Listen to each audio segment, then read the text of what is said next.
மைண்டி என்ன வேலை நடக்கு? இப்ப கொண்டை கட்டியாவது எல்லாம் ரசத்துக்கு செத்துல வச்சு கட்டுவோம். இதுக்கு செத்துல வச்சு கட்டல, சும்மா கொண்டையை மட்டும் கட்டி போடுமே, கட்டி போடுது. ஏக்கு மைண்ட் இப்படி அவசர அவசரமா கட்டிட்டு இருக்கீங்க? காத்து ஓவர் காத்து போனே.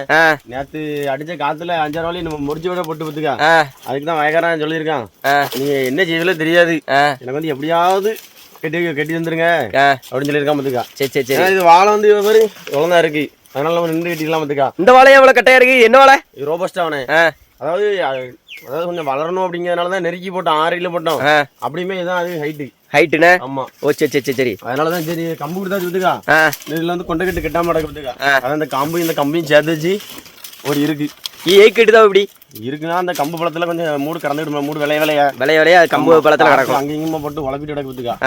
அதனால செத்திய ஒரு இது ஒரு பிடி அவ்வளவுதான். ஓ சரி சரி சரி. இதையுமே முறிச்சு கம்பையும் முறிச்சு போட்டு போயிருது காத்து. நேற்று அடிச்சு காத்து அப்படி காத்து பத்துக்கா. எல்லாம் ஆடி மாசம் தான் அந்த காத்து வரும் பத்துக்கா. நம்ம காயம் ஓரளவு இந்த ஆடி மாசத்துல விளைஞ்சி இது பண்ணிடலாம். ஆனா இப்பவுமே அந்த காத்து அடிக்கி, இந்த காத்து அடிக்கணும். ஆமா, என்னதான் செஞ்சு எப்படிதான் விவசாயம் இது தெரியல. ஆமா, நல்லா கொண்டு வந்தா காய் நல்லா வந்தா இயற்கை அந்த காத்து இதுமா வந்து நொடிச்சு போட்டு போயிருது. சரி, ஒழுங்கா வரலன்னு இதா இருக்கு பத்துக்கா. இப்போ வேற வெயில் வேற ஓவரு, ஏதோ எல்னினோ என்னமோ வந்துட்டு இருக்கு பத்துக்கா.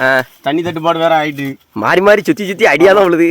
மொத்தமா அடிதான் சுத்தி சுத்தி. எங்க ஆரம்பத்துல இருந்து இவ்வளவு தூரம் வளர்ந்து கொண்டு வரைக்கும் படுத்த பாடு பெரும்பாடு. இதுல வேற ஒரு கொண்டை கட்ட விட்டுருக்கேன், அவன் வாழை மரத்துக்கு தாலி கட்டுதான். யார் மைண்ட்? அவன் 2K விவசாயி. அப்படி சொல்லாத என்ன,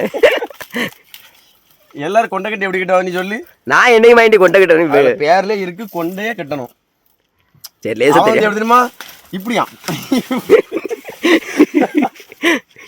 வாழைக்கு இது அவ்வளவு அழகா கட்டுனா என்ன செய்யன்னு தெரியல. முன்ன செத்தாதானே சுடுகாடு தெரியும். உங்க மாதிரி கெட்ட போனாதானப்பா வேலை தெரியும். அதுதான் நான் இங்கே இப்போ ஓரளவு கட்டி கற்றுக்கிட்டோம்னா நம்ம அடுத்த வாட்டி போகும்போது வேலை கொஞ்சம் தெரிஞ்சிரும்னா. இவ்வளோ நேரம் சொல்லுதியா எப்படி கொண்டை கட்டணும் என்ன ஏதுன்னு ஒரு வாரத்தை சொல்லியிருந்தியா? அறுத்துக்கிட்டே இருக்கா அங்கேருந்து. நீ வந்து கெட்டின உடனே நான் வந்து சொல்லதான் செஞ்சேன். நீ எங்கே சொல்ற? நீ வீடியோலாம் எடுத்தா இப்படி கெட்டு அப்படி கெட்டுன்ட்டு. சரி பார்ப்போம். சரி மைண்ட் என்ன இதாவும் தெரியல. இதுலயாவது நின்று விளையாடுற வரைக்கும் எப்படி நின்னா பரவாயில்ல. சரி சரி. காத்துக்கு தான் தைரியம் எடுத்துருன்னு. ஒரு நாளைக்கு எத்தனை வாழை கட்டுவியா? இல்லை இது மட்டும் தானே டக்கு டக்குன்னு கட்டிவிடலாம். ஒரு 2 நிமிஷம் 3 நிமிஷத்துக்கு ஒரு வாழை கட்டிவிடலாம். ஓ சரி சரி சரி. ஆமாம், 1 மணி நேரத்துக்கு குறைஞ்சபட்சம் ஒரு 200 வாழை. 1 மணி நேரத்தில் கட்டிடுவீங்கன்னா 200 வாழை. இது என்ன ஒரு சொட்டை தானே எப்படி கொண்டே பார்த்து கட்டணும். ஏன்னா இப்போ வாழை ஹைட்டாக இருந்துச்சுன்னு வச்சுக்கேன். சரி சரி. யானியை போட்டு இது பண்ணி கட்டிட்டு கிடக்கணும். இதான் ஒரு இந்த பட்டம் தான் இருக்கு, நான் இதான் கட்டணும். இந்த கொண்டு என்ன கம்பு தூக்கி போட்டு அவ்வளோதான். இந்த இருக்கலாம் அந்த காம்பு தான். ஓ சரி சரி சரி சரி. ஆமாம், காம்பையும் சேர்த்து கட்டணும். ஆமாம், அது ஒரு இருக்கு அவ்வளோதான், முடிஞ்சு. ஒரு கட்டுக்கு எவ்வளோ வர இருங்க. ஆனால் 3 நிமிஷத்துலேயே 10 வாழை கட்டிட்டியா மைண்டி? அவ்வளோதான், முடிஞ்சு. சரி மைண்டி, கீழே இறங்க விடாம கிடக்கும். காய் வெயிட் ஏற இப்படி வந்தாலும் அந்த இதோ கம்போட வரும். ஓ சரி சரி. கம்பு பிடிச்சிடும், ரொம்ப பாதிக்காது.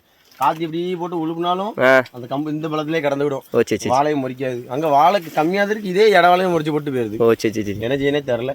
சரி, நடக்க எல்லாம் அவன் செயல்னு போய் வேண்டிதான். சரி மைண்டி, நான் பார்ப்போம்.